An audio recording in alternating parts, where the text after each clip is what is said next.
হাই সকলোৰে চাগে ভালে পূজা শেষ হ'ল লক্ষী পূজাও শেষ হ'ল আজি মই ভাবিলোঁ নেপালী কাটিং মাংস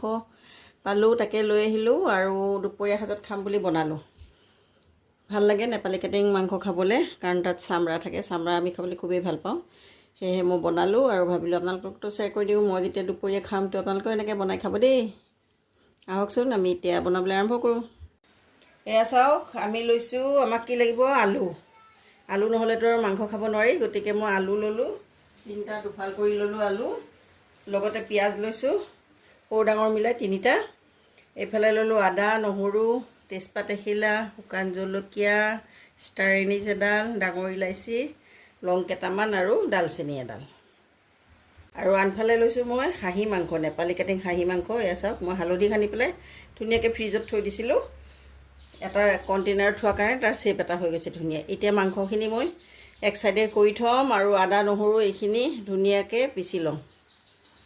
মোৰ গোটেইখিনি ভজা হৈ গ'ল মছলা পিঁয়াজ আদা নহৰু এতিয়া দি দিম এই মাংসখিনি ডাঙৰ ডাঙৰকৈ কটা মাংস ঘৰতে কটা গতিকে মই ডাঙৰ ডাঙৰ পিচ কৰি থৈছোঁ ঘৰৰ মানুহে খাম যেতিয়া এইখিনি আমি ভাজি ভালদৰে লৰাই দিলোঁ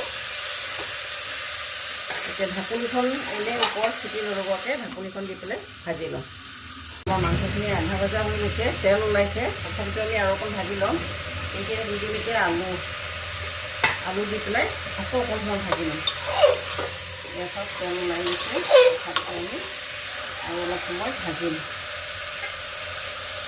এই আমাৰ মাংসখিনি ভজা হৈ গ'ল মাংস লৈ চাওক কি ধুনীয়াকৈ তেল ওলাই গৈছে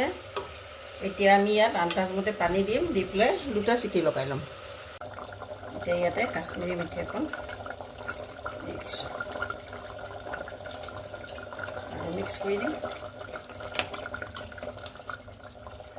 আমাৰ মাংস তৰকাৰী ৰেডি হৈ গ'ল মই গেছটো অফ কৰি দিওঁ আৰু পাত্ৰ এটাত এয়া আমাৰ গৰম গৰম একে ধোঁৱা ওলাই আছে চাওক নেপালী কাটিং খাহী মাংস ৰেডি হৈ গ'ল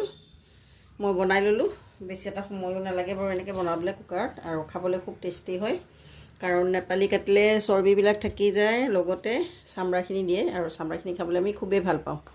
সেয়েহে মই বনালোঁ আপোনালোকৰ শ্বেয়াৰ কৰি দিলোঁ আপোনালোকে এইটো এনেকৈ বনাই খাব আৰু মোৰ ৰেচিপিবোৰ চাব চাই লৈ কমেণ্টত জনাব কেনে পায় ছাবস্ক্ৰাইব কৰিবলৈ কিন্তু নাপাহৰিব দেই বাই